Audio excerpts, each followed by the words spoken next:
Jorge, lo lograste. ¿Qué te pareció dar esas vueltas en Laguna Seca? Brutal, brutal. ¿Qué curvas te gustaron? ¿Qué pudiste ver? La curva, bueno, el corkscrew, la frenada. Cuando entra el corkscrew, la primera curva hacia la derecha, el carro se va. Por el estómago se te trepa acá arriba. Y la frenada 1, 2, 3, 4, la 5. La 5 hacia la izquierda, buenísima. Y la 6 también. Mira, y entonces, ¿sentiste la aceleración esa saliendo del corkscrew? Sí, eso es lo que te digo, que cuando tú coges la curva, frenan y ahí mismo aceleras y el declive se te trepa, lo sientes en el estómago. Y en general... Realmente, espectacular la pista. Tenemos que inventarnos una excusa para ir a correr aquí. Este segmento de Raanspeed Report llegó a ustedes gracias por Impresos Caribe. Impresos Caribe, calidad en impresos. Todo el mundo necesita más espacio y ProTransport es tu solución. Si tu oficina está llena y no trabajas cómodo, si tienes exceso de inventario en tu almacén que no te deja mover, guárdalo con nosotros. Así que llama hoy. Super Compacto, la mejor revista de automovilismo de Puerto Rico.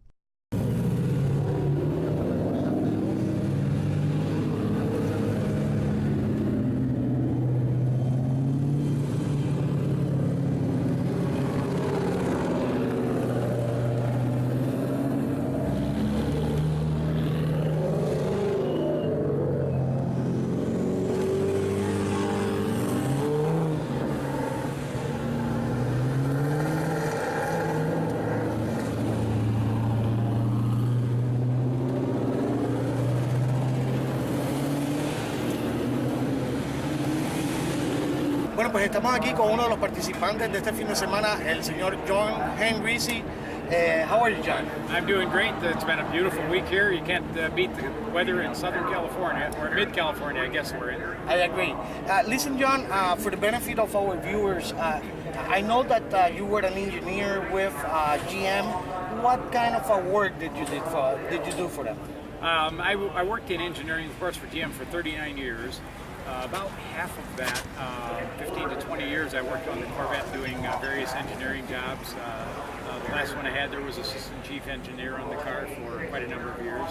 And then I was the chief engineer on the Camaro and Fairburn for several years until about 2000. And then I was the director of high performance vehicle operations until I retired for like 8 years, I think, before I retired. Of all those interesting things, what would be, if there's one, there's probably many, but one highlight that you're very proud of? Well, all the time I spend on the Corvette is pretty important to me. That was really big, and I guess the other one that's about equal to that is having high-performance vehicle operations, where we did high-performance versions of all different GM cars and trucks. Things you're familiar with, like the Cobalt SS Turbo, the Trailblazer SS, the Cadillac CTSV. I was responsible for all those before I retired. So that, along with the Corvette, were obviously the awesome things to do. I guess that for many that is the life. Yeah. I mean, it's very interesting, and I guess that when you're doing what you like, it's not work, right? Right.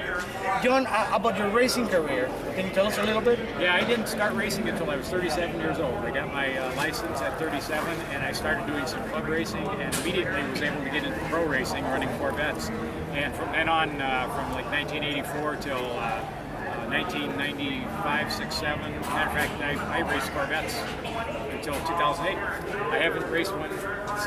As soon as I say I haven't raced one, then I realize I won a Rolex GT in a Corvette. Just a couple of years ago at Road America. Excellent. A pro race. So I've raced Corvettes ever since then. I raced a lot of Camaros, a lot of Firebirds, and won a lot of races in those. So that's been a real lot of fun. The one real highlight of that too was, or a couple was, I drove the C5R Corvette at the Daytona 24-hour and the Sebring 12-hour. And then I also drove GT3 Corvettes in Europe, Belgium at the Spa and at Hockenheim. That was an incredible experience. And the C5R is an amazing car. Oh yeah, it is. Especially now the C7R, the C5, and the C6, now the C7R. Those are awesome race cars. John, I know that you have 12 national championships with the SCCA, right? Yes. And the record is 27. 27, so you're right there, right? Oh yeah, I've got plenty of time. What were you racing this weekend? This week I ran a Firebird, V8 Firebird in What the class? A sedan class. Okay. And I also ran a Sonic in the B spec class. And Which this is a my car Chevy that Sonic we have right here. behind. Yeah. Well, this was what class you're in? B spec. Oh, B spec. B-spec. So GM has a B spec on the Sonic. Yes. How is that B spec category doing in the U.S.? It's doing pretty good. There's a pro class that runs in World Challenge, and last year they had 22 cars for every race. This year I think they were around 15, 16 cars per race, and then we had 11 cars here at the National Championship. So it's coming along good. One good thing to mention here, out of 11 cars there were 8 different manufacturers. That was pretty cool. And what do you think is the attraction to that category? Well, it's one of the things in racing at this level with this type of car is that the manufacturers are interested in it. So all the manufacturers have produced kits that a person can buy and make a race car and that they know is going to be competitive. They all have contingency programs. So like Chevrolet for the majors that I ran in the summer, you go to a double major at $750 for a win in each race. So you got a chance to win $1,500 for the weekend and help pay your expenses. Doesn't pay everything, but pays your expenses. And when the manufacturers are interested, the other suppliers will come on as sponsors too. It's easier to get another sponsor when the manufacturer is interested. So, and it's very, very competitive. So for young drivers to get into it, I think they can get noticed. The racing is super competitive, and to drive one of these fast, you got to be really good. You can't rely on power at all. You just have to be perfect at hitting the corners. Yeah. I don't think I asked you how you did this weekend.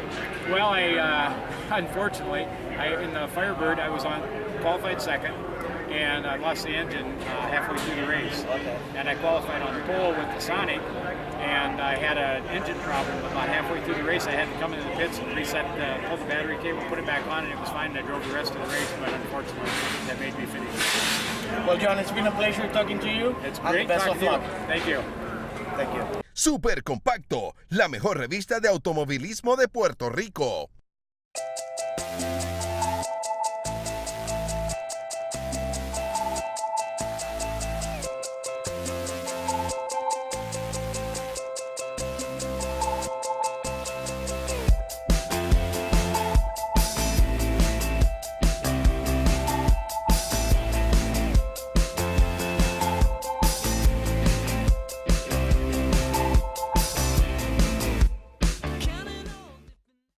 Bueno, pasó una cosa muy interesante, que es que iba caminando por el paddock aquí y vi este Mustang con unos golpes increíbles, unos golpes bien fuertes, y resulta que Scotty White, quien se está sentando a mi lado, era el piloto en ese carro. Así que yo quise hablar con él porque ustedes saben que aquí en Raanspeed Report siempre estamos pendientes de la seguridad, tanto en la pista como en la carretera, y pues quise hablar con él de su experiencia y de lo que le pasó.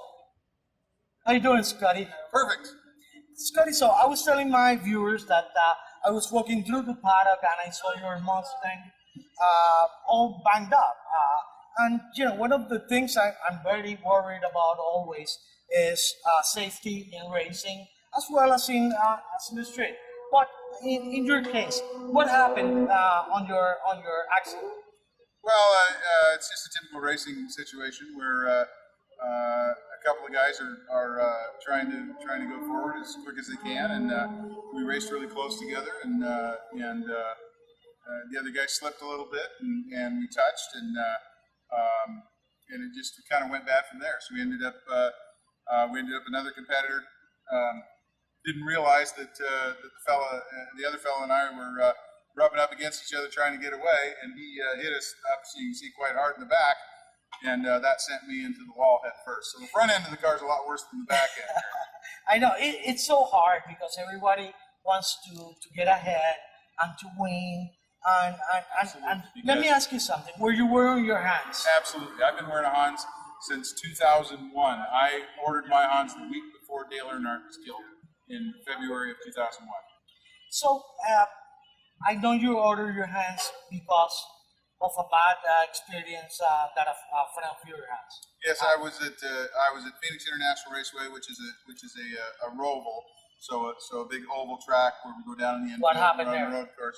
A friend of mine, David Fisher, lost control of his car in NASCAR turn 4 and hit the fence and had hyperextension, which is basically what happens when you don't wear Hans and you hit really hard. It literally pulls your head off your spine.